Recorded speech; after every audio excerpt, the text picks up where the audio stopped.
an organization, a public or business agency, or a political party in Nigeria or any part of the world, I have.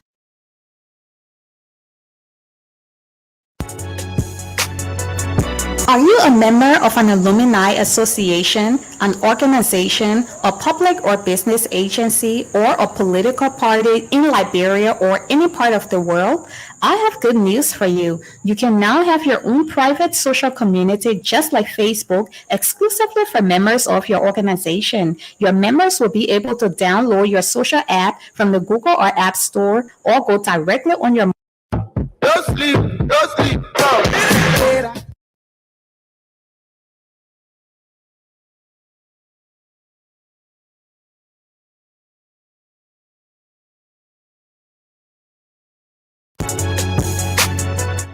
Are you a member of an alumni association, an organization, a public or business agency, or a political party in Liberia or any part of the world? I have good news for you. Are you in search of a credible, trustworthy, and professional real estate company? Well, your answer is yes. Realty Liberia Corporation is a solution to all your real estate needs. They provide real estate management, broker the sale or purchase of real properties, facilitate real property rental arrangements. They do property appraisals and U.S. trained team boasts of over 30 years of experience working in the residential and commercial real estate space of America. They are a 100% Liberian-owned company located ideally on 4th Street Sinker in the Oregon compound. They can be reached on cell phone numbers +231-888-282-828 or 231-775-282-828. They are found on the internet at www.realtyliberia.com. Ladies and gentlemen, stop by today at the 4th Street Sinker office and tell them Henry Costa sent you.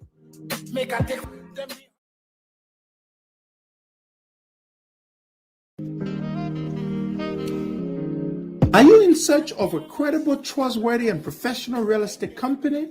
Well, your answer is yes.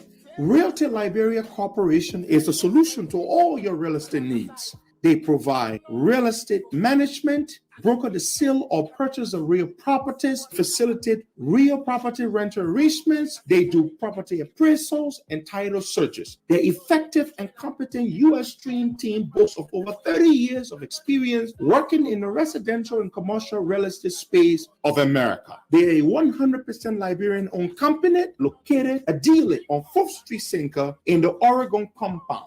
They can be reached on cell phone numbers +231-888-282-828 or 231-775-282-828. They are found on the internet at www.realtyliberia.com. Ladies and gentlemen, stop by today at the 4th Street Sinker office and tell them Henry Costa sent you.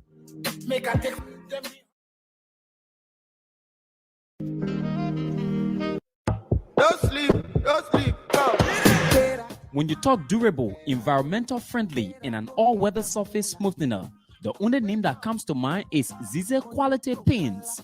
Zize Quality Paints come in all color and is produced in the USA. You don't have to worry anymore because with Zize Quality Paints, you can change from oil to water-based paint with no damage to your wall or surface. And also, Zize Paint doesn't peel your wall. The good news is we can customize your paint based on your preference. Locate our offices in Police Academy Junction, RRA Highway, and our newly opened branch at LMC Junction, St. Paul Bridge, Bourgeois Island.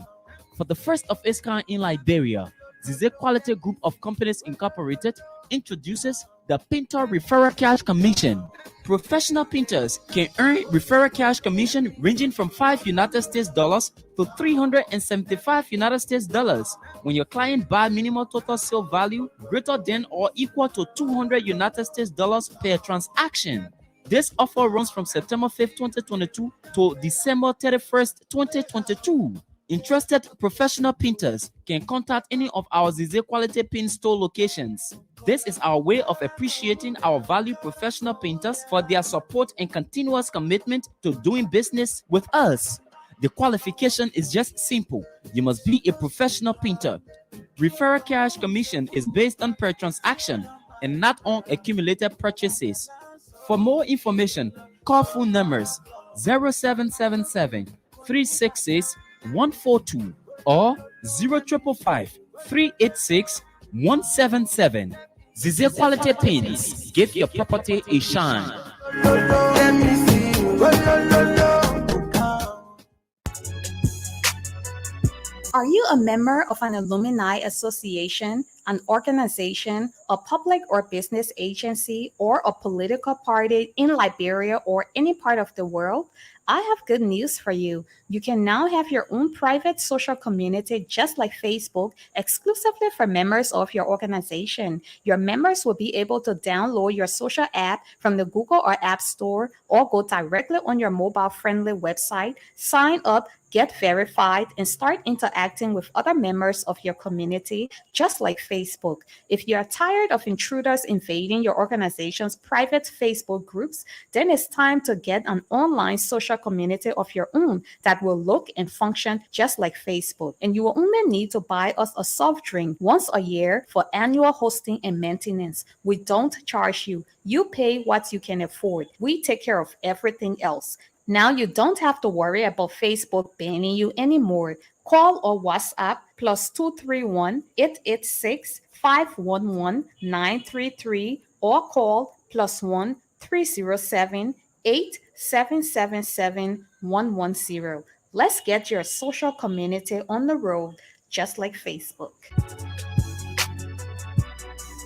Do you need a car? Ready for an upgrade? Then come to Sika Motors, sole distributors of Toyota vehicles, Mitsubishi vehicles, and Yamaha motorbikes, genuine accessories and spare parts. You name it, we have it. We have the 2022 brands of Toyota vehicles. Select from our new Toyota Starlight, Toyota Belter, Toyota Rush. We've got the best deal in town through our Sika Motors financing schemes with selected banks, EcoBank Liberia and UBA Liberia, starting at the lowest as $500 USD. You won't believe these prices. Come for quality, reliability, and durability. Take a spin and let's make a deal. Sika Motors on the UN Drive at Sayotown, Bushra Island, or call Sika Motors on +231 775 987 758 or email cmarketing@cfao.com. Sika Motors, drive with confidence.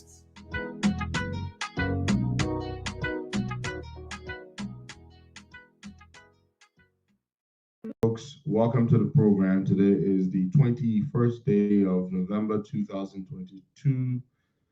The time in Monrovia is 10:31. The time in Delaware is 5:31. And it's good to be here. Good morning, Boga. Good morning, Costa, and good morning to our many listeners. It's a brand new week, and we are here again this morning. Yeah, you open us up this morning. Okay, folks, let me say good morning wherever you are. Welcome, and thanks for joining us on another edition of the Costa Morning Show. Today we have a lot of things to look at. The census, we are still there. People are now saying that they have been counted. People are now reaching out to various homes, counting. The process is on, and we just saw a climax peacefully. So there is this information out there in the public wherein Nima County Senator Prince Johnson is in the news again. He had a press conference over the weekend saying that the agreement that his political party and the CDC went into, they did not live up to the agreement. So he's withdrawing his party from his support from the CDC, and he will be letting the Nimbanian know where next they will be heading to. But this is not surprising to us because he normally do these things to benefit from such things. Meaning, once the CDC or any other political party called upon him, they gave him money. He will just receive that money, and that would be it. So he been in the news lately Okay. on that statement. All right, brother. All right, brother. Thank you. Thank you for opening us up this morning. So on the Prince Johnson issue, folks, I have the statement here. I read it, and Prince Johnson is very unhappy. And I spoke with someone that speaks with Prince Johnson on a regular basis. So Prince Johnson is unhappy because, according to him, the president has not been accessible to him. He doesn't get to see George Weah when he wants to see him. He's unhappy because, of course, not just because of the positions in government, but because he's not getting money. And elections are coming, and he wants to ensure that Weah begins to give him money now. Yeah. Weah has also, according to the souls that I spoke with, has not been very nice to Prince Johnson in a way that Prince Johnson would like him to be nice to him. When Weah travels, he brings back to the country coat suits for Prince Johnson, very cheap ones too, by the designer Boss, B-O-S-S, Boss. And he brings him those cheap suits designed by Boss. And he also brings him those cheap watches, cheap, fancy-looking cheap watches. And Prince Johnson has been telling people he's not happy about that. That's why he brings him. And Prince Johnson is not interested in Boss suits. Mr. Weah, if you're listening, when you come back from Qatar, and at the end of your 7-week-long trip, Prince Johnson would like you to know that he's not very pleased, very happy about the cheap Boss suits that you bring for him and the cheap, fancy-looking watches. He's not interested anymore. You know what he wants? He wants lots and lots and lots of Benjamins. Yes, the green bills. That's what he wants. He's not interested in cheap Boss suits and cheap watches. He doesn't want them anymore. So, look, let me say this to you. Prince Johnson, I do not trust him for anything. Do not get nobody, if you somebody came to me, a friend of mine came to me and said, "Oh, my man, don't you think we should engage Prince Johnson?" I was like, "What, dude? Are you serious? Engage who? Prince Johnson?" I would never, ever engage Prince Johnson when it comes to money, unless you have money to give him, lots and lots of money to give him. Prince Johnson stands for absolutely nothing but a good old American dollar. That's all. If you don't have a lot of it to give to him, do not even strike a conversation with Prince Johnson.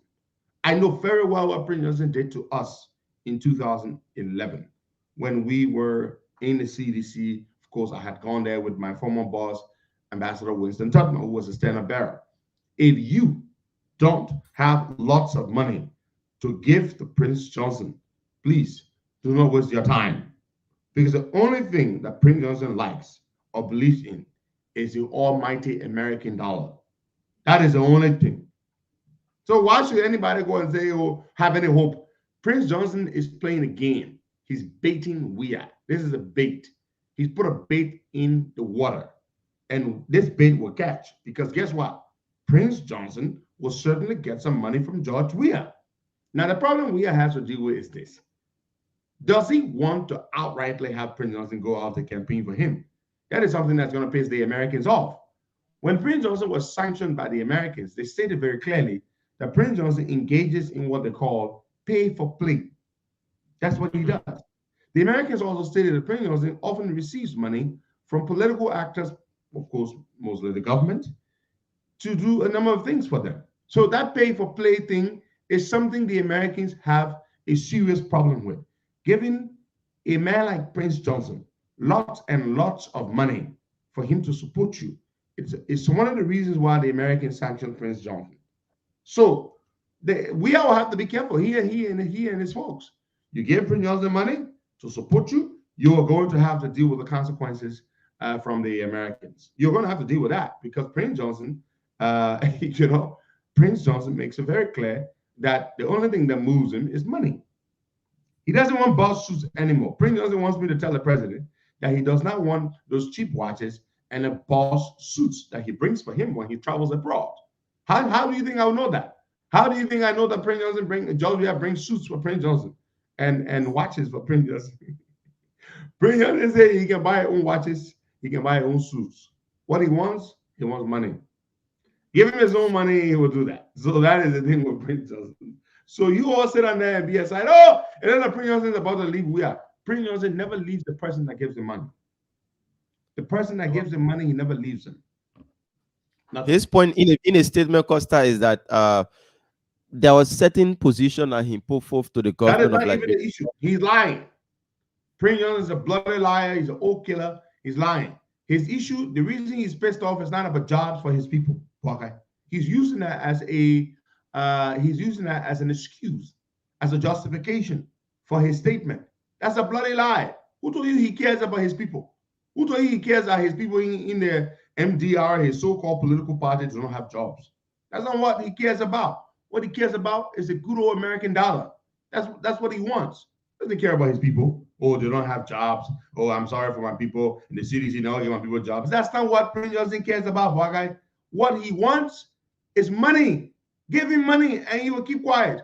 Have we not seen Prince Johnson issue statements? There was one time he went to a church on one Sunday. He preached a sermon about how Georgia would lose the election, and they were supposed to go back to to Prophet T.B. Joshua to thank the prophet for praying for them to win. And was not listening to him, and he didn't want them to go back to see Bishop T.D. Joshua. And how when the next election comes around, and better not ask him about going to T.B. Joshua because they had not gone back to say thank you to the man. What happened?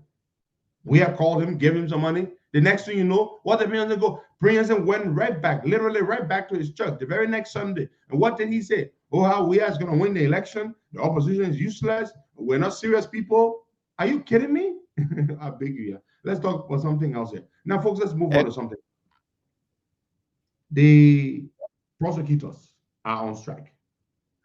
Prosecutors. Mm-hmm. Yeah, you heard me right. Government lawyers, prosecutors, they are on strike. This is a statement that was put out on the 14th. The 14th was what day? Well, what day was it? Was it Friday? Was it Thursday? What day was the 14th of November? Friday, 14, 15, 17. I think, Friday or Saturday. Friday. I believe was the 14th. Okay. Yeah. So the Republic of Liberia, National Association of Prosecutors of Liberia. Now, folks, for those of you who do not understand, Ministry of Justice 14th. Monday was the 14th. Monday. Thank you. Monday was the 14th. Now, folks, listen. The prosecutors, for those of you who do not know, are all government lawyers. A private lawyer cannot be a prosecutor. All government lawyers in the country, all of the lawyers. For example, when somebody is charged with the commission of murder, that person is processed by the police. Once culpability is established, forwarded to court, and then what happens? The government lawyers prosecute that person. The prosecutors are the ones who prosecute all criminal cases on behalf of the state. These are government lawyers. Without the prosecutors, the government cannot function, essentially, because they need these prosecutors. They need these prosecutors. Let me know. Okay. Sorry, folks. Good. I just did that. Fantastic.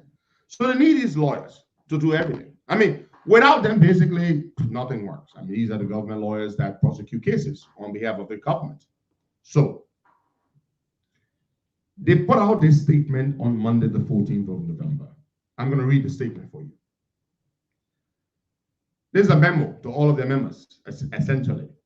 By the directive of the President, Councillor J. Adolphus Kanoa II, all city solicitors, prosecutors, you are ordered to stay away from all courts, prosecution, courts/prosecution. I mean, every case you've been prosecuting, the armed robbers you've been prosecuting, the murderers you've been prosecuting, you are ordered to discontinue.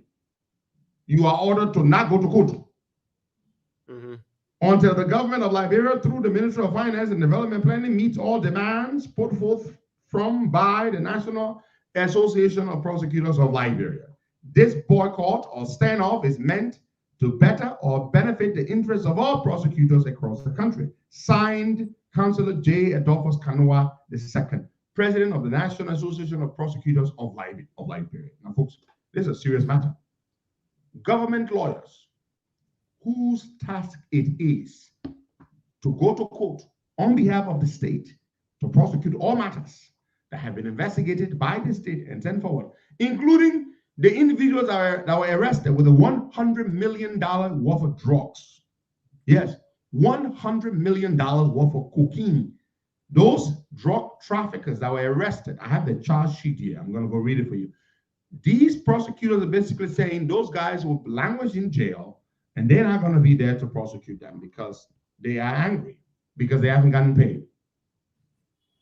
They have not gotten paid. Ooh, wow, okay. So they haven't gotten paid. So government lawyers are on strike because they don't have money. They can't get paid. It can be recalled about 2 weeks ago, the Supreme Court of the Republic summoned or had the Minister of Finance arrested on grounds that his action of not paying them their salaries and their benefits was impeding their operation, and by extension, undermining the judiciary, which they believe in their wisdom is tantamount to a constitutional crisis. Because the judiciary, if it cannot function, there would be a constitutional crisis. Of course, I was not in sympathy with them. To hell with them. What really do they do for us anyway? Those damn justices of the Supreme Court, they sit there, they only care about themselves. They rule the way they want to rule. Oftentimes in line with the president's agenda. They are protesting because of themselves. They're not protesting because of other people. No, they don't care about the rest of them. They don't care about others. The But only they are people only in government I really care about are the ordinary folks. The ordinary folks who make very little money, who are underpaid, they're the ones who I am concerned about. Not the big shots who make who make many thousands of dollars and who have so many other ways to steal or to collect bribes, to take kickbacks and all that kind of stuff. I don't care about those people. I care about the ordinary people who have to pay their children's tuition, who have to put food on their table, who have to, send their kids to the hospital when they're sick, who live from hand to mouth. Those are the people I care about. From hand to mouth. Their paycheck is not even enough to take them from the beginning of the month to the end of the month. So those are the people I care about. So the crisis, the economic crisis, is getting worse in the country. And here's what I can tell you. This crisis will only worsen. The government is not generating enough revenue to be able to make the payroll, to be able to look. The wage bill is huge. It's $30 million a month. Okay. 30 million United States dollars a month. That's a lot of money. This is the kind of money you need to raise at least every 30 days. You have to have $30 million. It's a whole lot of money to make the payroll.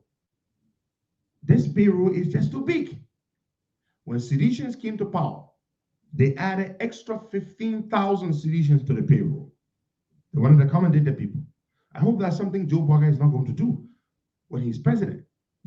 Most of our people, we shouldn't give people a job just because you supported us. We put you on a payroll when we don't have money to pay you. Okay, we just don't have the money. You can't keep putting people on the payroll.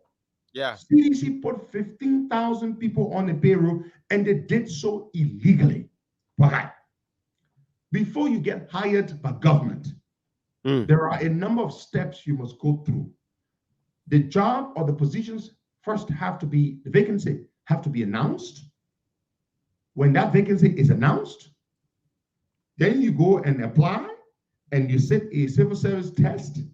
Once you pass the test, they're going to call you in for interview. They're going to do vetting, a whole number of things. Once you are approved, then they deploy you to the relevant government ministry agency that announced that vacancy. CDC people did not go by that. All they did was they just started hiring the people. Mother we had a long list of people. Hire these people. Senatorial ministry. Yeah. We put so many people on the payroll, incompetent citizens, that it is a difficult thing to make the payroll. The reason they did the harmonization was exactly because of these people they put on the payroll. 15,000 people they put on the payroll. Now, you have to understand this. Because they put these 15,000 people on the payroll, it became problematic to pay them. The IMF said to them, your payroll is just not sustainable. Some of you may not recall, I do remember. The IMF told the government that the payroll was too big. And they were trying to get qualified for an IMF program. I don't know what some of you do remember. This government has done at least 2 IMF programs. So the IMF said, in order for you to qualify for this program, you must reduce your payroll. The payroll is too big. The wage bill is too huge. So what did they do? They had already taken on about 15,000 incompetent citizens. So what did they do? They decided they were not going to let their CDC people get off the payroll or remove them from the payroll. Instead, we're on the radio now, folks. We're back. We're on the radio. I can confirm that to you. We're on the radio. What did they do? They decided they were going to slice and dice people's salaries. That's what they did. They cut people's pay. The people who were legitimately hired, the civil servants, they legitimately hired civil servants. The people who were properly hired. Yeah. What did they do, Bokai? They decided to make room for the incompetent citizens who were illegally hired. They had to cut the legitimately hired, the legitimate civil servants' salaries in order to accommodate the people who were illegitimate. Bokai has been hired in the civil service. He's been there for a long time. He was properly hired. He's doing his work. And because they hired some stupidician who does not know his left from his right, they hired him the wrong way, the improper way. They had to slice Boakai's salary from $500 to $300 so that they can make room for a citizen to get paid. That is what they meant by harmonization, because they hired too many of their people who should not have been hired in the first place, and they had to cut other people's pay who were properly hired in order to make room to pay their people. That's why the wage bill is $30 million a month.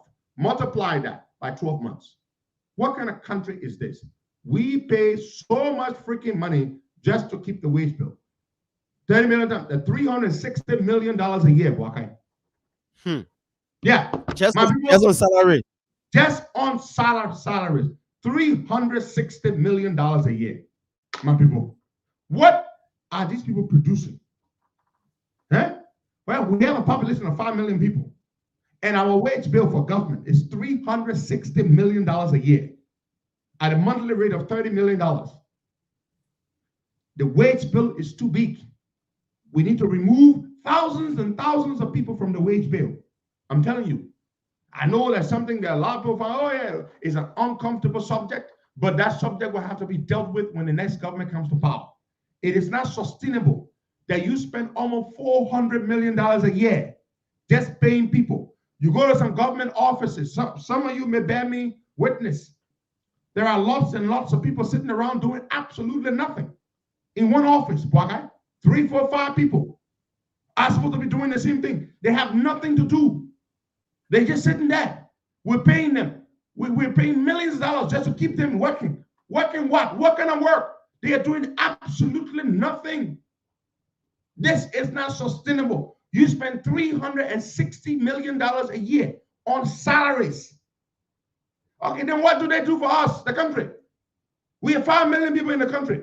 We spend all this money just to pay people. What's their level of productivity? What are the dividends that we enjoy as the citizens for whom they should be working? Nothing. Zilch. It's a problem. It is not sustainable to maintain this kind of payroll. That is why they can't pay the people. Now, the problem is this. $30 million a month is what they need to pay salaries alone. $30 million a month. Let me tell you something. There's going to be serious trouble when Joe Boakai comes to power. Joe Boakai will inherit this mess. Joseph Human Boakai, sometimes I feel sorry for him Joseph Human Boaga will inherit this mess the CDC has created. He will inherit. He will inherit a $30 million a month payroll from a broke country and a devastated economy. He's going to inherit that. Boaga, do you know what it means to generate $30 million? $30 million a month just for payroll. Yeah. So you're not talking gasoline. You're not talking scratch cards. You're not talking useless travels to make it broad. You're not talking workshops. You're not talking vehicle maintenance. You're talking just salaries. $50 million a month. Why? Yeah, come in. You want to make a point? Yeah, so what your advice to him? Was there any recommendation what he should do if all the people that were illegally hired will have to be let go? All the people that are illegally hired, you have to let them go. Would that not affect his administration because they themselves too will be the one, they are already there, and all the people, if I were to become president 2023 to inherit power from these people, all the people that are illegally hired, I would fire them. Yeah, but you know most of them, because you know most of them are seditious, so they will say, "Oh, you are witch hunting." I don't care. They were not properly hired. I do not care. This is not sustainable. Can you maintain a $360 million payroll a year? Let me ask you a question. How much impact does government make on your life? Tell me. Zero. No, not completely zero, but it's very minimal. No, because I don't believe in it. Oh, I'm making private sector now. Well, you got police, kind of. There's a little bit. My own security is more in my head than the police. But honestly, this is not sustainable. Let's be honest. Every month you will have to be worried about finding $30 million to make payroll. If you cut the payroll down to 20 million or to 23 million or to 25 million, you're saving $5 million a month. $5 million that can be used to build new hospitals or to upgrade existing ones or to improve the education sector, to hire better teachers in the classroom. You understand what I'm trying to say? But all this money is going to pay salaries. Now, the problem here is this, Buckeye. The reason the government is struggling is this. Because now the problem is when they miss 1 month of salaries, then it goes to what? 2 months of salaries. So now, rather than they're worrying about 30 million to pay, yeah, 60 they're worried million. about what? 60 million. If 30 million is difficult to get, how difficult do you think it would be to raise $60 million? Let me tell you something, folks. When we come to power, it's not going to be easy. Nobody should sit there and tell you when Joe Biden wins. That's why, Stephen Johnson and them had a show the other night. When we're driving, my brother Alvin Jones and I were in the car. We listened to the show. It was an interesting show. I listened to their show. Mo Ali, Stephen Johnson, there's a guy called Jerry. I don't think I know Jerry, but smart guy, great guy. I listened to the show. We listened to the show while we're driving. We were driving back. Okay, we were driving from Delaware to New Hampshire. It was 6 hours and 30-something minutes. And we listened to the show till the very end. The Liberian people were calling in. That was the interesting part. And the question that they were asking, Mo Ali was asking a question to the audience that were calling in. When Joe Walker comes to power, what 2 things do you want to see him do as president? Now, Stephen Johnson and Mo Ali didn't do quite well in terms of, trying to tell the people that some of the things they were asking for in the first 100 days were unrealistic. But they should have told him that. They should have really told him that because they're talking about road connectivity. You can't do roads in 1 month. I mean, in 100 days. They should have told him that. But the overwhelming majority, over 90% of the callers, the number one thing they said, they want President Joseph Human Boakai to do in the first 100 days. Arrest, investigate, and prosecute all of the officials of this administration. That's what they said. Now, one thing where Stephen Johnson and Mo Ali did not correct the audience, and they should have. You have a responsibility to educate the people, is when the people said, prevent them from traveling. No, Stephen Johnson, morally, I'm sure you know that constitutionally they have the right to free movement. You cannot stop them from traveling. The only way you can stop them from traveling is that once you've arrested them and you have investigated them and they're in court, you can get them to not travel. But you can't just suddenly say, don't travel.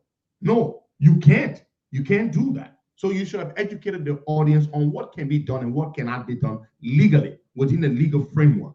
But it must be said that the overwhelming majority of the people that call our show, well over 95% of the callers were very clear. They want the investigation, swift investigation, arrest and prosecution of all of the culprits, the criminals in this government. Yeah. They want that. They were very clear. And I like the fact that Stevie and Mo and Jerry re-echoed that, sufficiently re-echoed it after they stopped taking calls. Because it's very important. And I know Joe Biden knows this, that the people are not going to want excuses. They are not going to accept excuses. There's another point I like that Stevie and Mo they made. The point they made is that Joe Biden needs to understand that when it comes to power, this will not be a decision he will have to make. This decision has already been made by the people. And you know, let me tell you something. When the people give you power, there are certain things that people want. Don't think you're smarter than them and you know what to tell them. You know how you think that, oh, you are smarter than the people who made you. They want certain things. And I want Uncle Joe to know this. On this one, you are not wiser than the people. The people want this. They say they want you to arrest and prosecute all the people from this administration. It will not be Joe Bwakan's decision to make. It is the people's decision. My brother, tell me if I'm lying. Tell me whether you want President Joe Bwakan to tell you, say, oh, let me think about it. Let me consider it. Let me weigh it. Let me look into it. You do not want that. I, Henry Pedro Costa, as a Liberian citizen who was supporting Joe Bwakan, I do not want that for an answer. No. Tell me if you want him to think about it. Say, just say yes or no. Tell me if you want Joe Biden to tell you after you've made him president to say, let me consider it, let me review it, let me study it, let me look into it. We do not want you to look into it. You will be inheriting a bad economy. We will understand that even to make the payroll, we would understand that it would be difficult for you to pay civil servants. We would understand that. It will not be your fault from the beginning. Mm-hmm. But the things that you can do in your power, we will not negotiate with you. The things that the president can do in his power, Brother Morris Dugley, you think we're going to let him be telling us, okay, y'all let me study it, y'all let me look into it? No! The things that we know you can do, you must do it. It is not a matter of you, Joe Biden, deciding whether you should do it or not. You must do it. It is in your power. It is not in your power to pay civil servants immediately because you don't have the money. Pape, that one will understand it. Pape, it is not also not in your power to start doing projects all over the place, building road all over the place, because you will not have the money. And it will not be your fault because you would be inheriting a very, very damaged economy. We would understand that. But what we will not accept from Joseph Bwakan is to look at us and tell us, say, oh, y'all, we just coming there, your way, let's study it before we decide whether we want to arrest the people or not. First of all, Joe Biden, his government would need a bill of package from our American friends and our European friends. Bwakan, the government will be so broke. When Joe, I come in, Bwakan, let me just make the point you were coming. This is an important point. Joe Biden, his government would be so broke, Bwakan, that when he comes to power, he would have to go to the Americans and the Europeans and almost go to their feet and beg them. Say, my people, y'all give me a bailout. You know what a bailout is? You're sinking and they say, give me a little lifeline. Y'all give me some little package so that we can use it to just keep the government running until we can fix the economy. Joe Biden will have to do that. What do you think is going to convince those donors? What do you think is going to convince America and Europe and the Europeans to give you money, to build the government out, to give you money to be able to pay salaries for a couple of months, to be able to take care of the government, to keep the government afloat for a couple of months? What do you think is you're going to do? You're going to have to convince them that you're serious about fighting corruption. Yes. Yeah. Two things you must do. Number one, you must arrest, investigate, and prosecute all the people. That's one. Number two, the Americans want what? The Americans want the end of the culture of impunity. They want the war crimes code. Joe Bugger, you're going to have to write a letter to the Americans and tell them, you'll come here and start the war crimes code today. Today. If you don't do it, if Joe Bugger does those two things, Joe Bugger immediately goes after the people. He arrests them, he puts them in jail, he starts to prosecute them. And Joe Bugger tells the Americans, like the Americans have already said, they will pay for the war crimes code. They did not say it, Bugger. Yeah. So did the American ambassador for global justice not go to Liberia a few months ago? Did she not say very publicly that the Americans will pay for the war crimes code? Did she not say it? She said it. Once Joe Bugger gives the Americans and the Europeans those two things, prosecute these criminals, and what else? Tell them to come and start the war crimes code. Guess what? They will give Joe Bugger money. If anybody in his government tells him, "Oh, Mr. President, don't do this, don't do that," "Oh, forget these people, don't be seen at witch hunting," the government will sink. And if Joe Bugger runs the risk of thinking that you can placate the Liberian people, the things they want, if you don't give it to them, you think that you can sweet talk them. "Oh, your high here, we'll go after the Pope, but your way will just come in the power, we gotta get our feet wet, we gotta look around and see." No. Go after them immediately. Okay? That's what I wanted to say. You make your point. The Liberian people yeah, my point is that you kept saying that Liberian people, the last time they called on the radio, and that was some of the things they put forth. And what I'm saying here, or I'm sensing, is that don't you think this particular discussion may likely hinder Joe Bugger elections comes 2022? Because if you just come up today, I'm coming across that. If you just come up today and then you start to say, "I will prosecute, I will do this to the former, those that I will do this, I will do that," they start to come up with some tactic. They start to pump in some money. His election. Yeah. What I'm saying is that they start to pump in some money, make sure that the election of Joe Bugger doesn't work, because he's going to prosecute them, like he's saying for now. He haven't said it yet, but people announced, making him to go that route. So do you think those that are in power, or those that were in power before, will just sit and allow Joe? But they're not going to sit anyway. Okay? These guys are not going to sit anyway. They're doing everything to try to stay in power, which will not be successful. We will win. Joe Bugger is the next president of Liberia. Okay? So are you saying Joe Bugger should basically not say that he's going to take action against these criminals? Now, that's what I'm not thinking. For now, no. Joe Bugger needs to assure the people that he will take action. Joe Bugger needs to assure the Liberian people that when he comes to power, he will take action for all the things these people are doing to us. He would need to assure the Liberian people on the campaign trail. The people want to hear that. Regardless of what Joe Bugger says, these criminals are not going to want to leave power anyway. Okay? There is no way they're going to want to leave power. Joe Bugger needs to say to the Liberian people, "I will prosecute them when I come to power." Okay? He needs to say it to the people. He needs to say it. Whatever Joe Bugger does, these people are not going to want to leave power. But it is not up to them.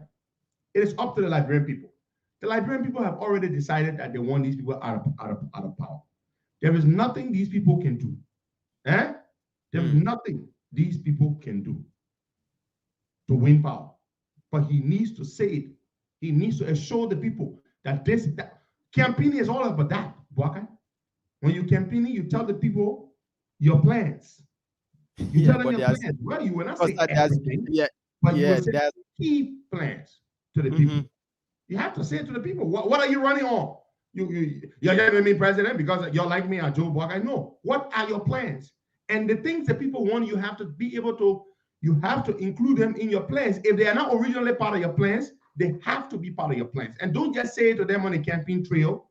But guess what? When you come to power, you have to do it. Let's take a quick pause there and recognize our folks here. Folks, Sika Motors, if you're looking to purchase a brand new Toyota vehicle, stop by at Sika Motors, and they are the dealer of brand new durable Toyota vehicles in the country, and they offer a financing. Well, I mean, they facilitate car loans you can get if you're at certain banks.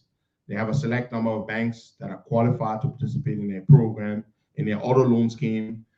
You can drive away with a brand new Toyota vehicle for as little as $500 a month, a brand new Toyota vehicle. So give them a call today. Sika Motors, our dear good friends. Now, but I got back to our conversation. People will want Joe Barker to tell them exactly what, because here's what's going to happen. On the economic front, Joe Barker government will suffer because they would be inheriting a very broke country. Very broke country. So the people that made the country very broke and destroyed the economy, you have to take action against them. Legitimate action, not witch hunt. Okay. So Costa, the last time you made it clear on the show here, you said there was some things that JMB did he shouldn't have done. For instance, when he and Ellen had a conversation, he should have played along. Deceiver, use the word. Say he should have deceived her. He should have deceived her. He should have played along. And later, yeah. So when I'm coming to this point, that's just what I'm saying. For now, whether Joe Barker pretend like he will protect the criminal, they will still not want to give him power. Yeah, of course. It's not up to them to give him power, Barker. That's my point. You don't be running for office and be trying to placate the people in power to pacify them, thinking that they will give you power. No. Joe Barker even tell Joe Barker, Joe Barker, I will protect you, I will give you that, I will give you that. Joe Barker would not still want to release power to Joe Barker. We would take it because you know what? The Liberian people will give us power.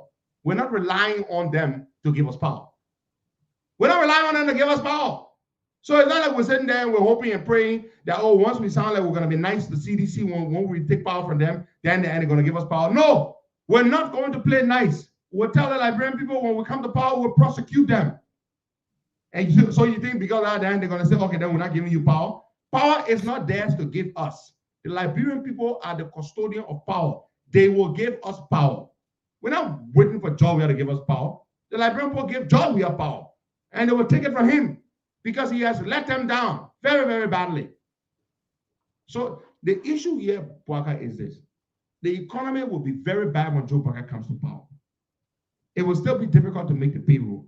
Don't let anybody sit there and say the moment Joe Barker comes to power, the economy will be perfect. They will start paying everybody on time. They will start doing this, they will start doing that. It will not happen. It will not happen overnight. Let me tell you, the only thing Barker will have to do to appease the people, and which will be the right thing to do, is to prosecute these criminals, hold them to account. The money that they've stolen, we make them bring as much of it back as possible. We'll offer them deals. You put the money back in the Liberian people's coffers. If you're supposed to go to jail for 25 years, you will go to jail for 3 or 4 or 5 years. We'll give you lesser sentences, jail sentences, prison sentences. Once you can restitute some of the money you stole, you bring it back. You stole 50 million, you bring as much of it back as possible.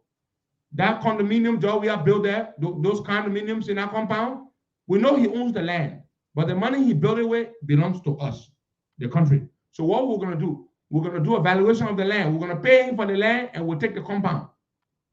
We'll take the compound, we'll use it to send Zogos there. The Zogo problem has become a major problem in the country. The crime rate in the country has gone up because of the Zogo nightmare. We have a Zogo plague, a Zogo crisis on our hands. The Zogo population is growing. We need somewhere to send the Zogos to rehabilitate them. Where else can we send them that is ready and available right now? George Weah's compound he built with our money. He built it on his land. We know he owns the land. He bought that land long before he became president. So what we're going to do is 10 acres of land.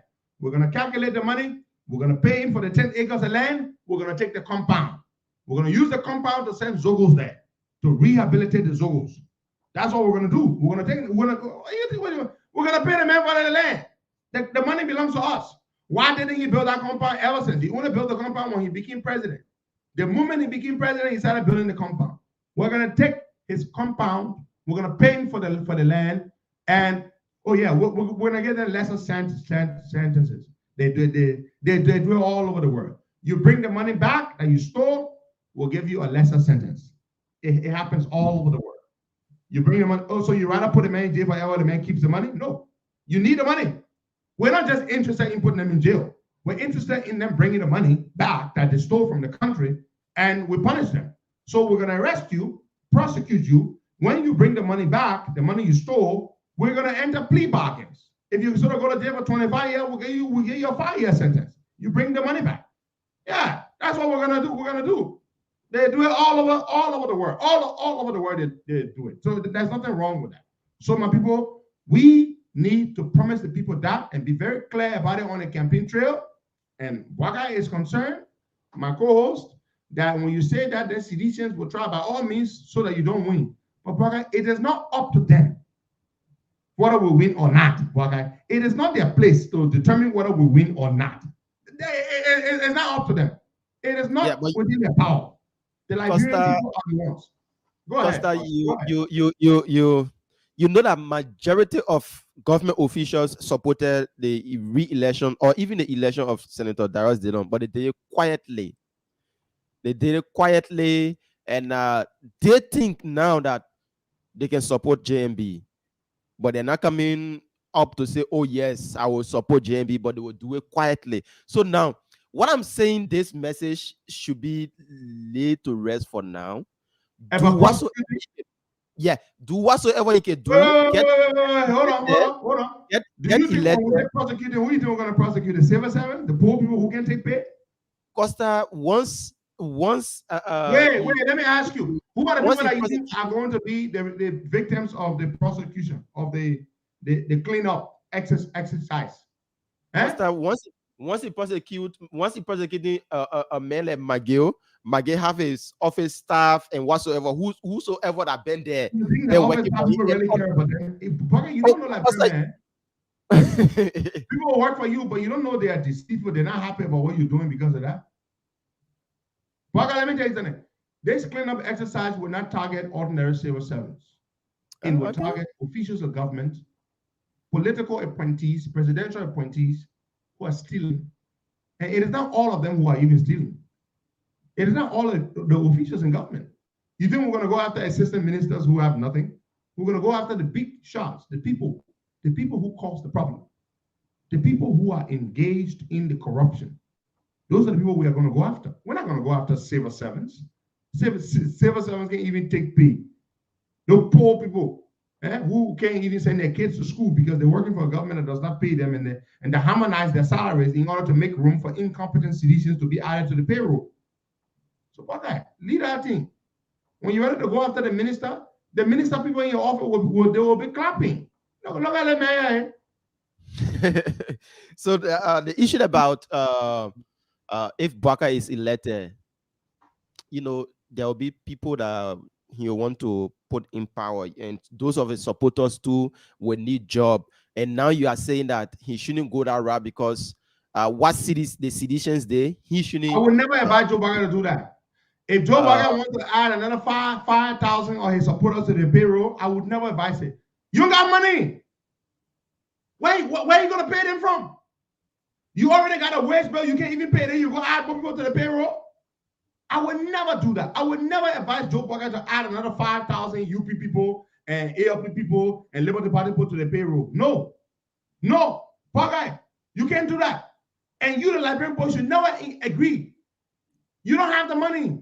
Why would you go add another 5,000 people to the payroll? CDC added over 15,000 citizens to the payroll. Create jobs in the private sector for them to go. Why would you keep putting people on the payroll? There's no money to pay them, Baka. There is no money to pay them. You can't keep adding people to the payroll. Right now, you can't even pay a salary. 2 months. Allah, is it not 2 months already? 2 months, yeah, 2 months. Some places 3 months. Some places 3 months. Okay, so now Costa, what next? What become of them? Will he invest into agriculture? What will he do for them? Baka, when you inherit a bad country, your people have to understand. But that's why you have to communicate regularly with the citizens and let them know what the problem is. Joe Baka will have to be regularly communicating with the citizens to say, look, my people, first of all, you got to audit the government. The first thing Joe Baka will have to do is to do a quick audit of the government finances and tell the Liberian people, this is what we inherited. This is what is in this account. This is what is in that account. You have to do that. And you can't be adding people to the payroll. You have to look for ways to create jobs in the private sector. You want to add another 5,000 UP people and all put to the payroll? No, but it's not sustainable. You think that how you'll repay your supporters by giving them government jobs when you don't have there are no jobs. You will create jobs in government, so you will just create jobs to give to people. It's nonsense. We do not have the money. I will never encourage or support Joe Boakai hiring thousands of people on the government payroll who have no work to do. No work, absolutely no work to do. You just hire them. Say, y'all go sit down there and collect your own money too. No, you can never do that, Boakai. Create jobs in the private sector. You have to encourage investors to come. And the ways you can encourage investors to come, you have to do the right thing. Investigate and prosecute these criminals now, and we will have to downsize the government. The government is too large. We're going to downsize the government, especially the citizens who were not properly hired. We don't care whether they were citizens. They were not properly hired. To get in a civil service is not an easy thing. We have to let them go. We have to let them go. There's no if and end about it. They were not properly hired. We have to let them go. All the people in government that have reached retirement age, they have to be retired. Okay? According to the civil service law, the people who have attained retirement age must be retired. The people who were not properly hired, they have to be let go. You audit the government, you do a quick audit of the ministries and agencies, and you start arresting people.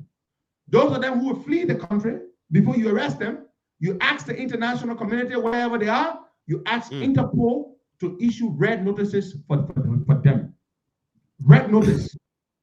Interpol will pick them up, and Interpol will send them back. Yeah, that's what you do. Yeah, but Joe Boakai is thinking about a 6 year. All of these things can just work if in 6 year time frame. You know, the easiest thing to do is to investigate and prosecute people. There will be people like you with that kind of mindset in the government, telling the president, say, Mr. President, it's too soon, yeah, we just come here. Those people who will be uttering those words to Joe Boakai, I will be in that room and I'll tell them, you better shut up. You were not there when we were promising the people this.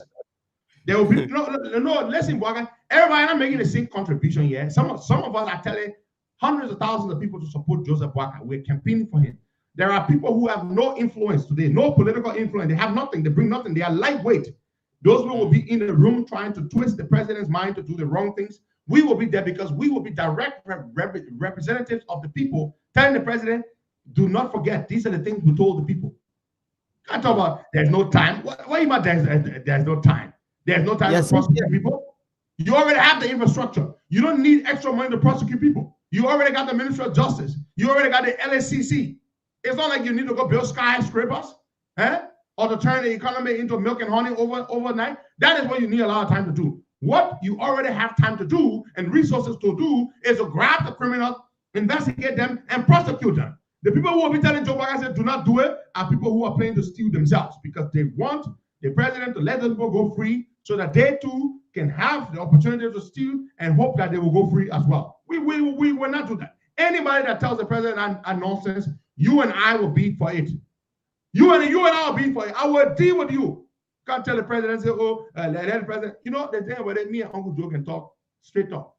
Now, all of people ain't going to beat around the bush with him. I tell him the truth, and he respects me for that. The Liberian people will accept nothing less than immediate investigation, audit, investigation, and prosecution of the criminals who have put them in this mess. Nothing less than that. We're going to go to the phone lines now and hear from the Liberian people this morning what they want. And tell me if we are wrong. We're not set up for anything less than that. And these people cannot do all this mess and go scot-free. Joey left our country for how many weeks? 7 freaking weeks. We're giving him $2,000 a day in incidental allowance. That does not include his per dime. It does not include his accommodation, feeding, transportation, and everything. And he had left the country. And you think we're going to come to power and we're going to sit there and not do anything about it? No. There's no way we can tell Liberian people that nonsense. Let's take some calls. You already got the government lawyers. You already got the prosecutors. These are the same prosecutors who are on strike today. Okay? You have them. These are the people that will prosecute these people. You got people at LSCC to investigate. Okay? You got people at GSC. LCC will be investigating what GSC, they will be busy working, investigating all the government officials. We don't have to catch them for everything they do. Maybe the man stole 30 times. If we catch him for 15 things that he stole or 20 things that he stole, it's enough. We'll go to court. We're not going to wait until the man steals. The man steals. I mean, that will catch him for every single thing he stole. No, we're not going to do that. My sister Kalon, this is what we the people want. I'm not speaking for Joe Boaga. I'm speaking for what the Liberian people want. This is what the Liberian people want. The Liberian people want this, and we're not asking Joe Boaga to do this. We are telling him to do this. The Liberian people are telling Joe Boaga, when you come to power, this is what you do. Joe Boaga will not be president by himself. You, the people, will make him president. So we are dictating to him what we want. He's not wiser than the people. This is why some of you people, you are the ones that you are the reason why your leaders can be above you, or you make them into demigods. The leader must be told by the people what they want. Let's go to the lines and take some calls there. 0770-102-102-86-010-383-555-102-102. You listen to the discussion here. Let's take the first caller here. Good morning, Bill. Good morning. Hello. Good morning, brother. Yeah, go ahead. You are live, Bill. Good morning, leader. You're hearing Patrick Costa. This is Bill Virginia. No Bill Costa son. Go ahead. Yeah, what happened is that, see, one thing that we know within the country that our leader always tells us is that whatever they have been trusted with Liberian people power, the first thing we expect from them is implementations of prosecuting criminals. But trust me, if Joe Boaga becomes president in the next 6 months, if Joe Boaga cannot prosecute anyone, I can tell you for sure, I will withdraw my support from Boaga. All right. Because that's what we're going to know if Liberia going to get better. The only way Liberia get better is that somebody have to be there to set that standard. Because when you do it, for instance, hello? Yeah, conclude quickly, bro. We have to take a lot of calls. Yes. If you set that standard to prosecute criminals, trust me, nobody want to come to do it because it's like if they may do it, somebody can do it to me too. All right, thank you so much. Let's take this other person. Good morning. Good morning, brother. Yeah, welcome. Your name is joining us from? Yeah, this is Peter Kula calling from Central Montreal this morning. Okay, brother. First, there are a lot of people in the government that want to support the former Bar president. But like Boaga said, don't you think targeting people very soon will make the election difficult for us? There are a lot of friends in the government that want to support the opposition, but they will not come public. But if you want to start to target people soon, will make the election very difficult. All right, thank you so much. See your logic. Hold on, Boaga. See your logic. To prosecute criminals. If prosecuting criminals would mean that Joseph Boaga will not get their support, then we don't want their support. So are you saying that we should compromise the interests of the country because somebody in government stole millions of dollars and he might want to support to Boaga? So we should let him go with the millions just so he can support us. See your logic. See your thinking. The issue is not the issue is not about allowing a person to go with that million. No, that's what he said. He said there are officials in the government who want to support Boaga, but if we talk about prosecuting them, the government will not be prosecuting innocent people. The Joe Boaga government would be prosecuting people who have done wrong. You can't tell me say we should let criminals go so we can win. So you just want to win? Is that what you want? You just want Joe Boaga to be president, right? So that's all you want. We should compromise the interests of the country because we want to win. Is that what you want?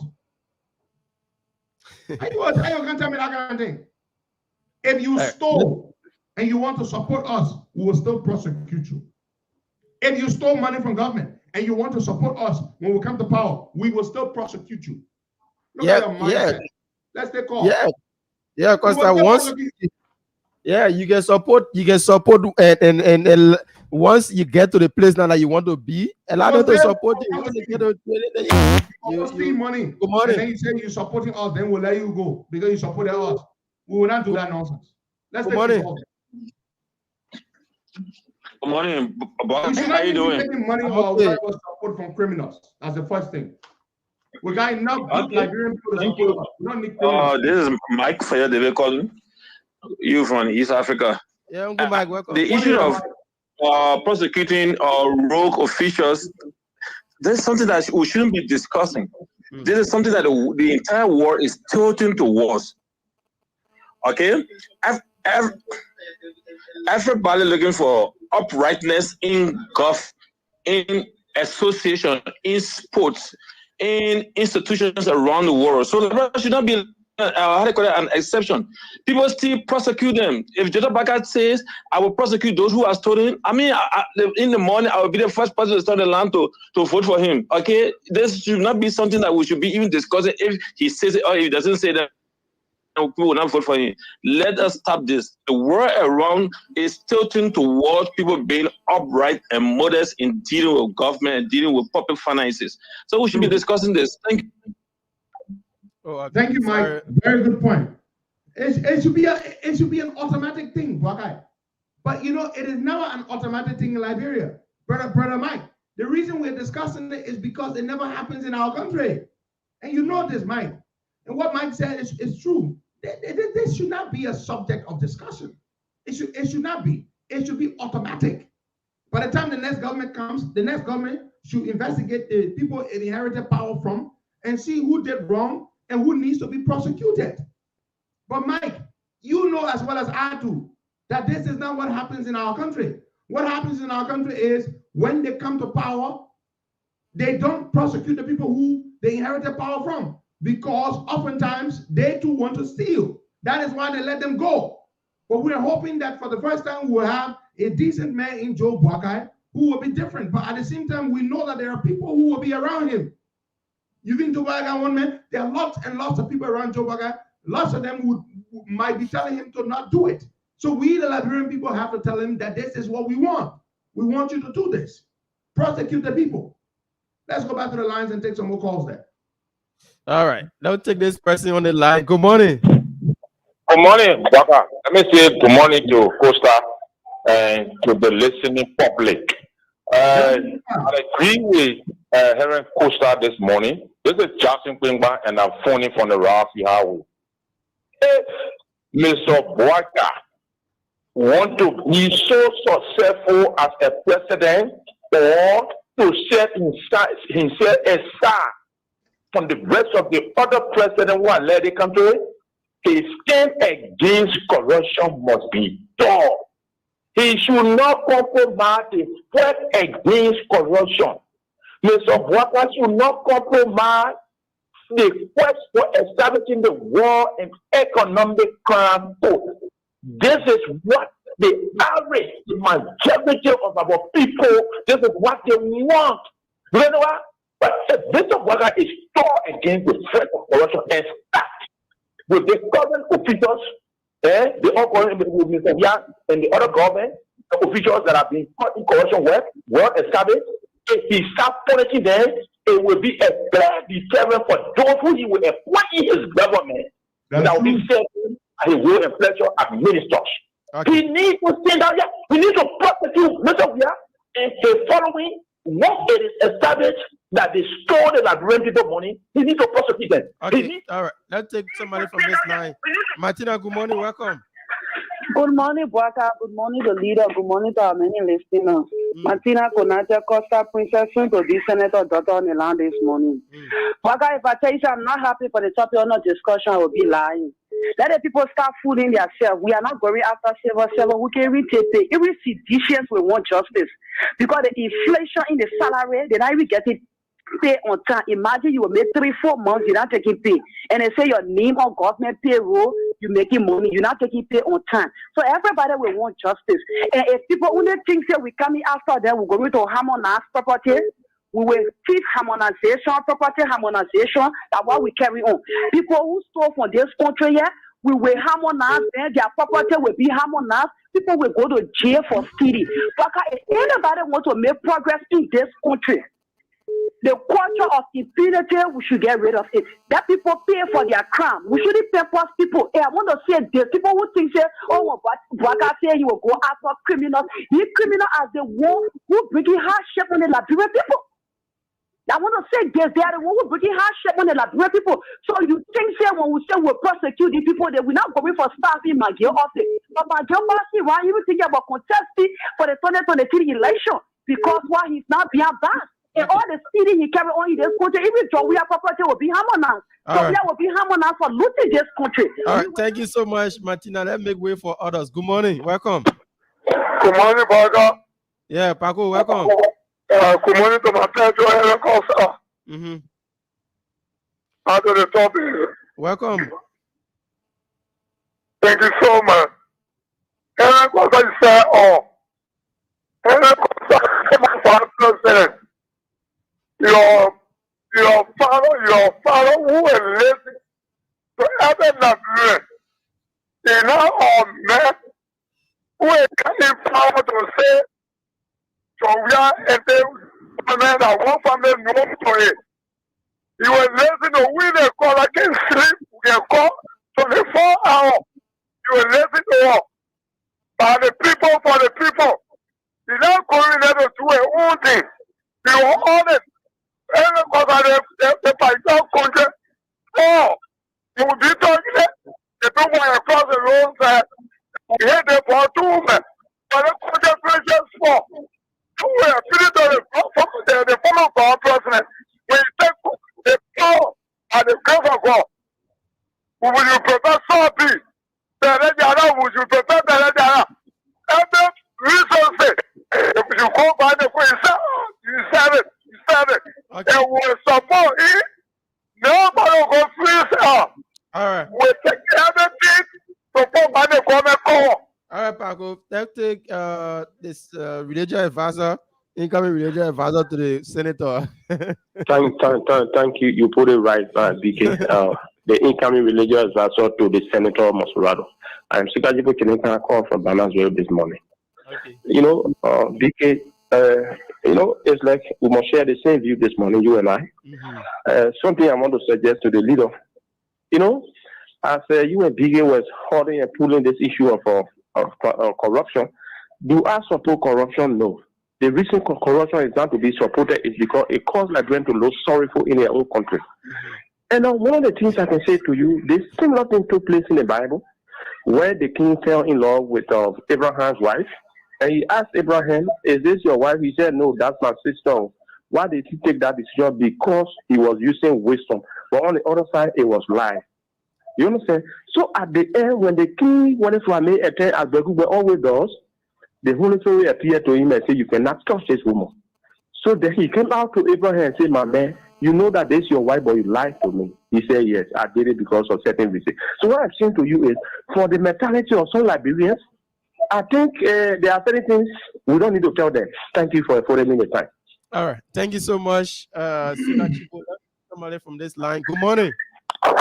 Good morning, Baka. Yeah. And good morning to him, Pedro Costa. This is DJ Lomer calling from him. He's sick there. Costa, you're right. Those that behind Honorable Bwaka or President Bwaka, that tomorrow that they should people that are corrupt or this and that. We shouldn't do it. Because this country is not going to be where the CDC leading this country. Look at Arvin Wisse. Arvin Wisse carry a moral as an assistant agricultural and working minister there. He carry a moral working over there. He carry a sister over there, sister working there. So those people will just lead him because they say, because he supported Jesus Bwaka. So when Jesus Bwaka appoint you Bwaka tomorrow, Honorable Bwaka appoint you to be someone as assistant minister tomorrow. So you will carry your man, your father, wanting to go there where other people go to college and apply to no job. It's wrong. If all the person not deserve to be there, they shouldn't be there, and they shouldn't be there making free money. All those that corrupt our money, that get our money, that we are paying a contribution overall, they should be arrested, go to court, and when they found guilty, they arrest them and take everything from them and send them to court. Look, let me tell you, if our Honorable Bwaka become president and start arresting those people that stole our money, you will see Honorable Bwaka will get one of the best recommendation ever in Liberia. All right. Those people go to court. All of those that are corrupt, they are still must pay for it. Thank you this morning. Thank you. Let's take Mohammed on this line. Good morning. Welcome. Yeah, good morning, Boakai. Good morning to Leader Pedro Costa, and good morning to our listening audience. My name is Mohammed S. Kone, and I call from Johnsonville. You know, Costa, you don't need to get vexed. The people are addicted to corruption. We haven't said precedent in prosecuting our past government officials. They make the people believe that if we prosecute people, you will be losing political ground. Because many of them are corrupt. Many of them coming into power without perception to steal, that they are time. And that is what are wanting this government, the current regime. When they came to power, they refused to order the past regime. Now, when they talk about corruption, we remind them why you refuse to order the past regime. So just shut up. And I believe Joseph Yuma Boakai would like to put himself in short or dilemma in terms of people giving that reminding of the refusal to order past government officials. It is time we set the record straight. We end the culture of impunity. We are not children of lesser gods, but people who can't consecrate us to corruption, making us to believe that corruption is a taboo. We need to set precedent and end this the culture of impunity and take our people for the dungeon of poverty. Okay. The time is now, and the time is 2023. If GMB is elected, which we believe it is possible, you must set a benchmark. Whether you will vote for him or vote for us, no problem. But we will vote for him on the ground of to prosecute past government officials. We cannot see all this money. Two they cannot see all this money to go in impunity. Then what the essence of thing? Then let me tell you. So right. thank you. God bless you and save us. Thank you. Let's take this other person. Good morning. Good morning. Yep, ma'am. Your name, where you calling from? I'm Chimano calling from Dixon. Welcome. Yes, I want to tell Costa thank you for the show today. The economy and war crime code should be one of the things that Baba should really stress on. That he needs to do in the country. Immediately he sat down, he should sign that paper. Because you know what? I was at the age of 5 when I lost my father during this war, my grandmother, my uncle West. Then those people must be here, they will be voting, they're in power. The people need to go to court, they need to pay for what they did to us. Thank you. Thank you so much. War crimes code. Let me tell you something, Boakai. What when the American ambassador for global justice went to Liberia, appointed by the president, Biden, went to Liberia and said, we're here to tell the Liberian people that we stand with you for justice and accountability for those who brought the war and who committed heinous crimes during the war. And that we are prepared to finance, to fund, to pay for the war crimes code. What do you think, Boakai? What kind of message do you think the Americans were trying to send? When they corruption. Try to fight corruption. No, this was the war crimes code. They're talking about bringing justice. Yeah, justice, to bring justice to the country. Exactly. So you think the American ambassador for global justice just wanted to go visit Liberia? You think that's why she went to Liberia? What's there in Liberia to see? She went to Liberia because America wants the war crimes code. And this was the first time that the American government, through her, had said that they will pay for the war crimes code. They will pay for Liberia. Boakai, when the next government under Joe Boakai cooperates and asks the international community to come in, the Liberia will cooperate with the war crimes code on Liberia. It will open doors for our country, Boakai. People will give us money. They will support the new government once we do it. They will. They will. The Americans have come and told you, look, we will give you the money. We will pay for it. Don't worry about the war crimes code. They are very expensive, Biggie. And that's more money. But the Americans said they will pay. They will pay. What are you holding back for? Because you want to send war laws to jail? All you need to do as a country is to cooperate. Joe Bugger will need to do one thing, which is to write a letter. To write a letter to the International Criminal Court and say, I write to inform you of my administration's commitment and willingness to cooperate with the International Criminal Court to prosecute all individuals who stand to be whatever for the role in the war. Probably you send a letter. Soon you send that letter begin. When you come to America to ask them to give you a bill of package to keep the government afloat until you can turn the economy around, they will give it to you, my begin. They will give it to you because they want justice. They want the end of the culture of impunity, particularly when it comes to, they want justice. They want justice. Let's go to, and that letter should be written the same week Joe Bugger takes the oath of office. The same week Joe Bugger takes the oath of office and becomes president, he must fire that letter out to the international community and inform, and then write to inform the Americans officially. They will arrange visits for him to come to America to see the American president. They will do that. While he's prosecuting the criminals in Liberia for stealing, and then he writes a letter to the international community to turn over the war criminals, guess what? The international community will give us support. They will give us hundreds of millions of dollars to help keep the government going. They will do that. They will do that. Let's go back and take some more calls. But if we sit down there and say, oh, let's study A, let's look into A, let's think about A, forget it. They will write you off. They will write you off and it will be late to get them back. All right, let's take Harrison Sosa on this one. Good morning. Hello. Good morning, Harry. Good morning, Buckeye. Thank you. My name is Harrison K. Sosa. I'm calling from the state of New Jersey. Let us understand this. When Joseph Boakai became president of Liberia, they see all Liberian people will be there. Okay. What will make this government different is to fight corruption to its highest level. So listen, this is what we will do in our government. And I think it will be prudent for the betterment of moving the economy forward. Let there be an independent citizen anti-corruption bureau, and we should pay citizens for exposing corruption.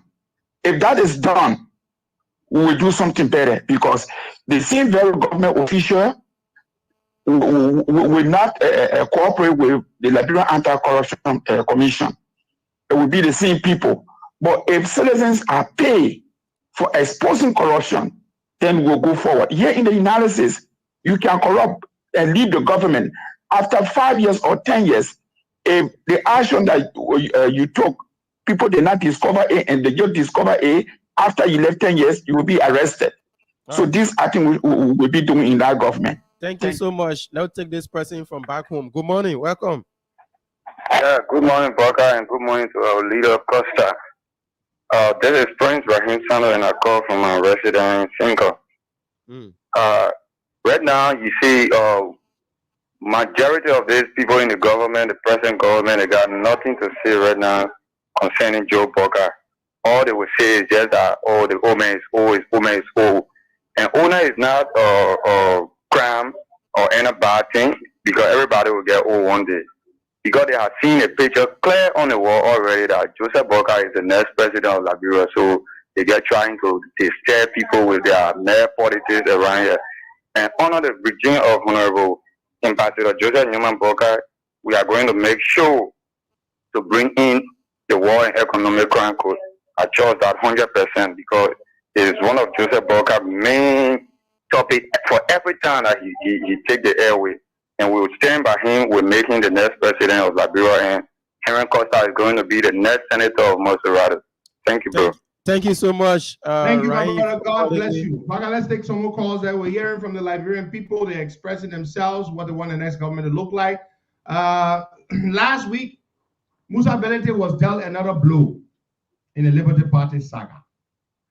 So you recall that Musa Belete was planning to hold a convention of the Liberty Party, which is unconstitutional. That is, I'm talking about in the context of the Liberty Party constitution. Mr. Belete wants to hold a convention that is illegal, that is illegitimate. So Yomli Kanga Lawrence and her side, they proceeded to the Elections Commission to file a complaint to try to stop it. Whenever filed a complaint, and Musa Ability decided to stop it. He filed a motion to dismiss the complaint. The Chief Dispute Hearing Officer, Mr. Councillor Mona Vale, dismissed Musa Ability's motion. Musa Ability suffered a defeat. After he did that, Musa Ability proceeded to the full board of commissioners of the National Elections Commission. The Board of Commissioners heard looked into Musa Ability's petition to review the denial decision of the hearing officer. The board unanimously upheld the hearing officer's decision to deny Musa Ability's motion, and the board consequently ordered the hearing officer to proceed to look into the complaint that was filed against Musa Ability. Musa Ability lawyers announced after the board squashed his petition that they will proceed to the Supreme Court to try to block this complaint. But this brings me to the question. This begs the question. Why is Ability so desperate to prevent this complaint that was brought against him, which is a legitimate complaint? Why is he so desperate to prevent it from being looked into? Why do you think so? He said he goes to the Supreme Court. Maybe he sees the light that he may not win, no matter what the situation is, because they're going back and forth on this, and he know that he's no longer giving ground like he used to do before. So he said he goes to the Supreme Court. That's what Belete said. So why is Belete Aruna Kamara? You say you're coming from Cape Mine, eh? Yeah. Okay, we'll be expecting you. December 30th, we'll be in town. He said he's coming from Monrovia, from Grand Cape County to receive us. No matter that airport will not be there, that small pack, you'll be packed. Yeah, the human being continue will open it. But listen, why is Musa Ability so desperate to stop or prevent this complaint? Because I know the answer. That's a rhetorical question. A rhetorical question is a question that somebody asks you when they already know the answer, when they don't want you to answer it. Musa Ability knows that when this complaint is looked into, it will expose that he, Ability, fingered the Liberty Party constitution. Musa Ability knows that. Musa Ability knows that there is no way he will be allowed to hold the convention when the complaint is looked into, because this is not time for convention. The Liberty Party should not be having convention. Musa Ability also knows that it is only the political leader who can call a convention. And the Liberty Party is not fielding a presidential candidate in the 2023 elections. Therefore, there is no need to hold a convention in the party for the purpose of doing what? Electing a new political leader or standard bearer. The Liberty Party only elects a standard bearer when it is participating in the presidential elections. But the Liberty Party does not intend to field a standard bearer. Even Belete himself will tell you that. So why does Belete want to hold a convention when the Constitution does not provide that they should hold a convention? So that is the reason why Belete is so angry that he's trying hard to stop the hearing officer from looking into the complaint against him. That's it. That's it. So now he says he's going to the Supreme Court.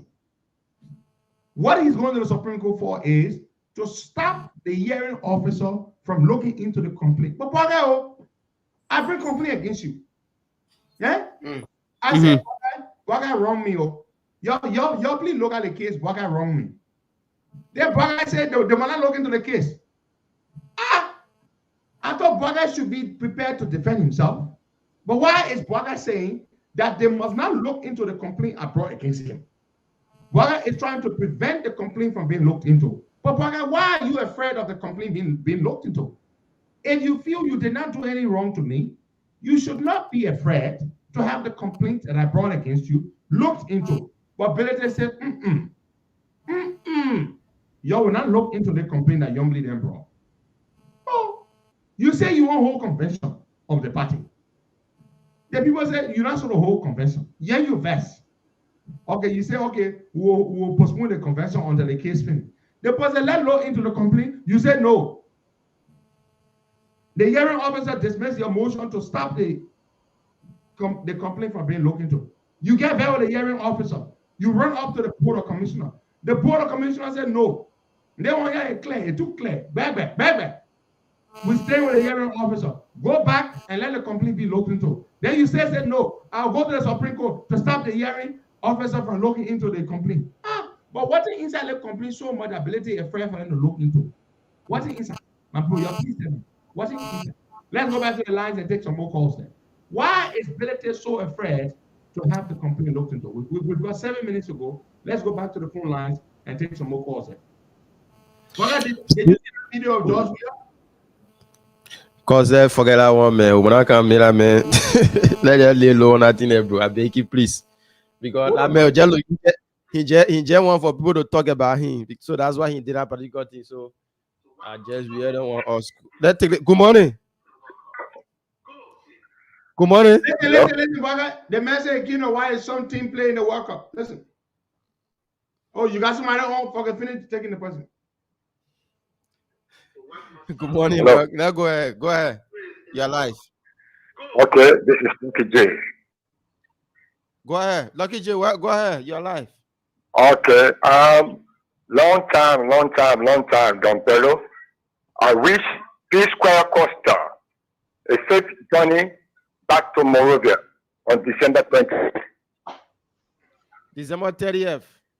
December 30th. I wish him safe flight. Okay. Long time. The only P-Square. People's Pedro Costa. P-Square. Thank you very much, Bakai. Okay. Thank you, Lucky J. To come in Monrovia later. All right. Thank you, Lucky J. Lucky J, thank you. I look forward to seeing you. This is George Weah saying he went to see his son play. But George Weah went to the World Cup many days before the World Cup even started. Several days. My son, Tim Weah, plays in the World Cup. Go, Tim. To watch my son, Tim Weah, plays in the World Cup. Go, Tim. To watch my son, Tim Weah, plays in the World Cup. Go, Tim. Okay, so listen. They say Timmy Weah at Benjamin. They say it's possible he might not even get to be in a lineup. He's on the team, but he's an average player. There's nothing exceptional about Tim Weah. But you follow football. I don't. In your opinion, and this is your fair opinion, is Tim Weah a very good player or just an average player? Did he just make it? Did he make it to those big teams because of his talent or because of his father's name? Father's name. So it's George Weah's legacy that took Tim Weah to that level, right? So Tim Weah is just a regular Joe Blow on the football field. Mm-hmm. Nothing exceptional about him. Yes, but his son, I don't think Tim is on the lineup. He's No, not they on the didn't keep lineup. it down on the lineup. So somebody they play the game. When they sort of play the game, and They're playing. America should play. They're playing today 7. They're playing Wales. Okay, Wales. They're playing Wales. And Wales got good team. I mean, I want America to do well. I support America. This is my second country. So listen. Support Tim Weah doesn't play today.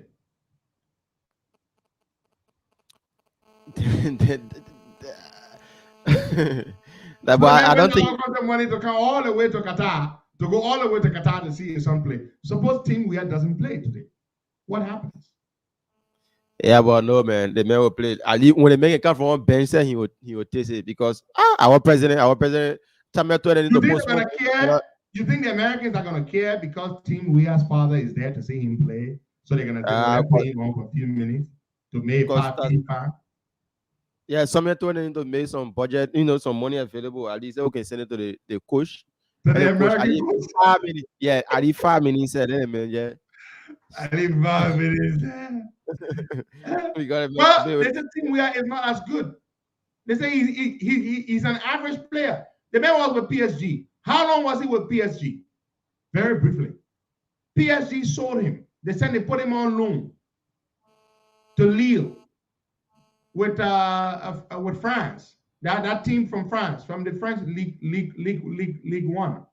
So if Tim Weah was that good, or if he was that good, I don't think PSG would have traded him to Lille.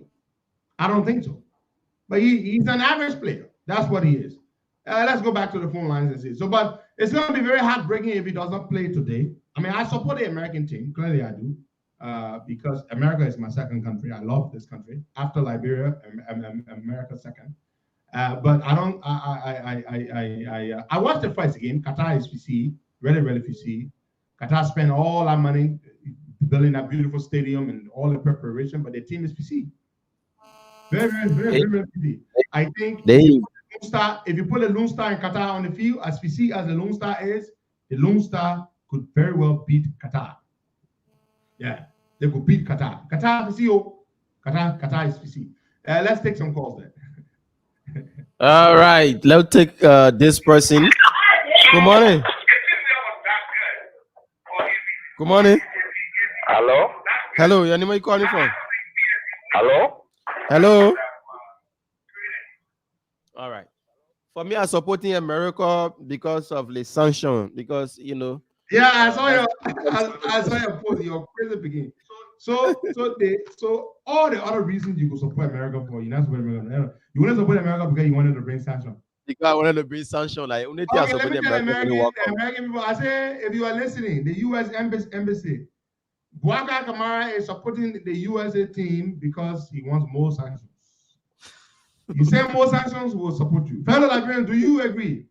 Boubacar has a great reason why he's supporting America. I mean, I'm supporting America because I just love America. But Boubacar say he supported America because of the sanctions. What do you say about that? Let's take this person here quickly. Good morning. Good morning, Boubacar. This is Jackson again. In relationship to the Musability situation. But when Costa, it was at the same Supreme Court that the Liberty Party, Musability, and the political leader of the Liberty Party, Nyomli Kanga Lomen, were offered the library to go there.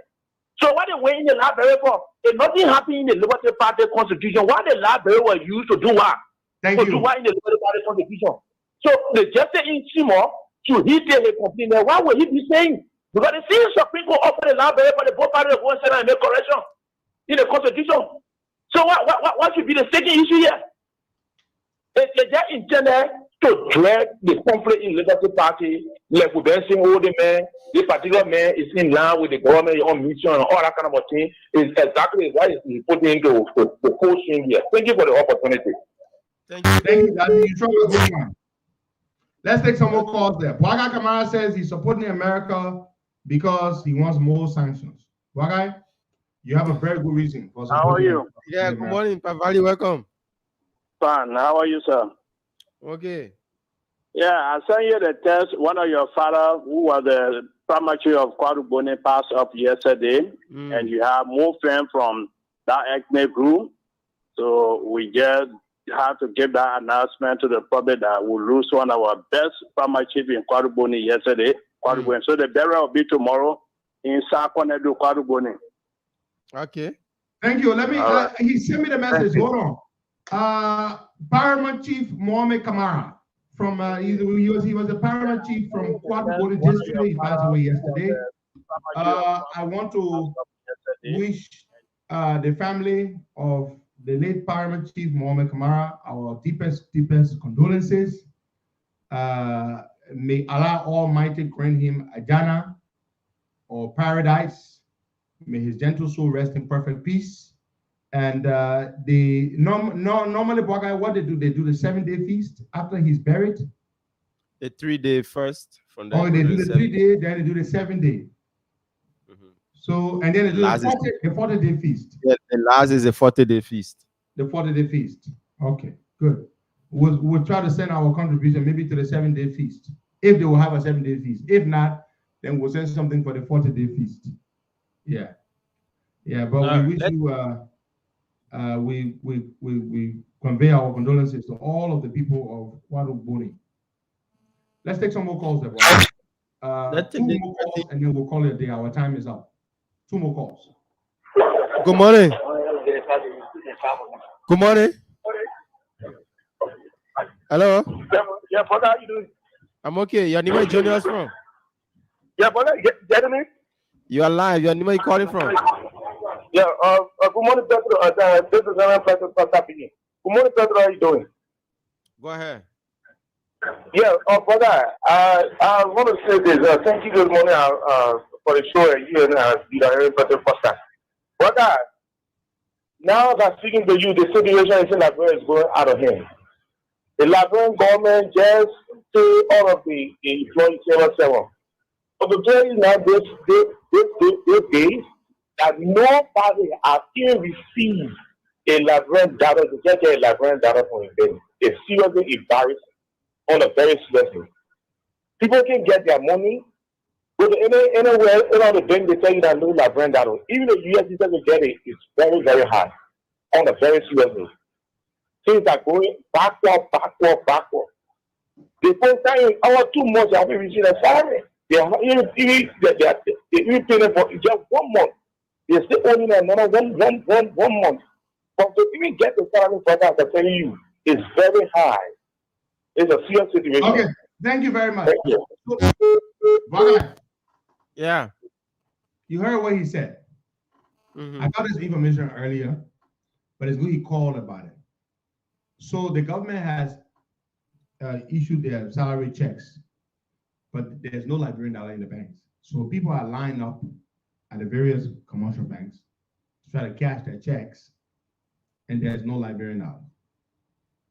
They can't find Liberian dollars to pay the people. So what happened to the billions that they printed and brought into the country again? Okay. I see. That's what the happened to question. the billions? So the commercial banks don't have Liberian dollars to pay the people. And you know how they pay them, right? A percentage of their salary is paid in USD, I believe. What? 80% is USD, 20% Liberian dollars? Liberian dollar, yeah. I think that's how they pay them. So they can't find LD to pay the people. Wow. So where did the money go? Billions and billions of Liberian dollars. Where did it go? I mean, I don't know. They can't find the money to pay them. And they brought a lot of money. They brought a lot of new money, Buckeye. Did they not? A lot. Billions of dollars. Now, folks, we're having trouble. Let me ask you before we go. Facebook is no longer sending out notifications. You know how you follow our page, right? When we go live automatically, they used to send out notifications. Facebook has stopped. My brother Aaron Nella looked into it a few days ago, and he found out that Facebook no longer sends out notifications. Yeah. So because of that, lots and lots of you, well, you're not getting notifications, especially those of you who used to wait to receive the notification before you come on the show to watch the show. You're not getting notification. But we think we have found a solution around it. We're going to do something about it to send the notifications out. There's a certain platform my brother Aaron has discovered that does that for you, that sends out the notifications for you. But you have to pay them. So we're going to use that because many of you, when you don't receive the notification that the show is on, you're not going to come to try to find the page and try to see what we're on. So that is why you are not receiving notifications. Facebook no longer sends out notification. Some of you, I don't know if you're still receiving it. I don't know, but Facebook is not sending it out.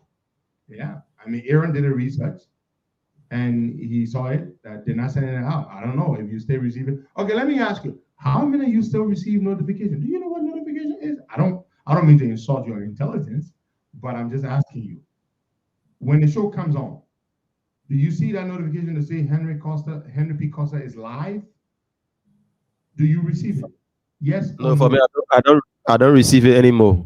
I only receive the notification from WhatsApp once ago. I mean, not WhatsApp, but the YouTube notification. So YouTube sends you a notification. Good. Yeah. So yeah. So how many of you receive notification? If you still receive notification, say yes.